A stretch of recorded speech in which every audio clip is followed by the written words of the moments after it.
జగనన్న కోప కొల్లేరైపోతుంది, వైసీపీ సాగనాగిపోతుంది, రోజు రోజుకు పుంపుహారైపోతుంది అంటే మరి పోదా?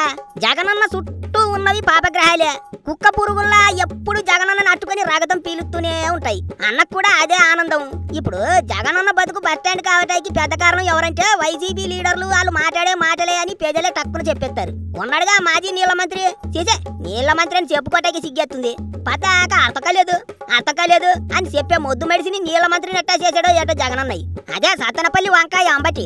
ఈ మధ్యన నోరు తెరిస్తే చాలు జగనన్న దుంపతించే మాటలే మాట్లాడుతున్నాడు. అంబటి మాట్లాడుతున్న మాటలు చూస్తుంటే వైసీపీకి ఈసారి 11 సీట్లు కాదు కదా, 2-3 వస్తాయో లేదో అనే డౌట్ వస్తుంది. గొట్టాల ముందు కూకొని వెర్రిమొరి వాగుడంతా వాగుతున్నాడు. మొన్న మన్యం జిల్లాలో పేరెంట్స్ టీచర్స్ మీటింగ్ అయితే లోకేష్ చంద్రబాబు గారు అక్కడికి వెళ్ళారు. పిల్లలతో మాట్లాడారు, తల్లిదండ్రులతో మాట్లాడారు. ఆనక అక్కడే బడి పిల్లలతో కలిసి భోంచేశారు.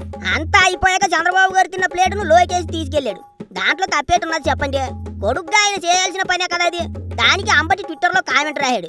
ఈవేళ ప్లేటు లాగేశాడు, రేపు సీట్ లాగేస్తాడు అని పనికి మళ్ళీ కామెంట్ ఒకటి రాశాడు. ఆ బుర్రలో అట్లాంటి చండాలమైన ఆలోచనలు ఎట్ట వస్తాయో ఏటో మరి. జగనన్నే అనుకుంటే వైసీపీ లీడర్ల బుర్ర దానికంటే చండాలంగా ఉంది. పెద్ద డ్రైనేజీయే చేసే.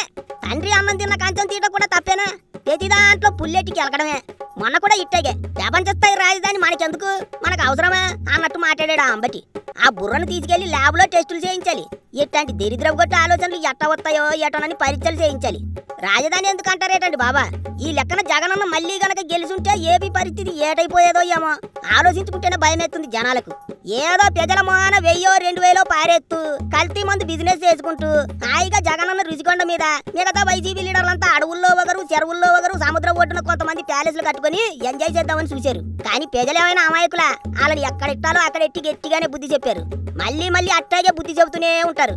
ఎందుకంటే వాళ్ళు మారరు కాబట్టి.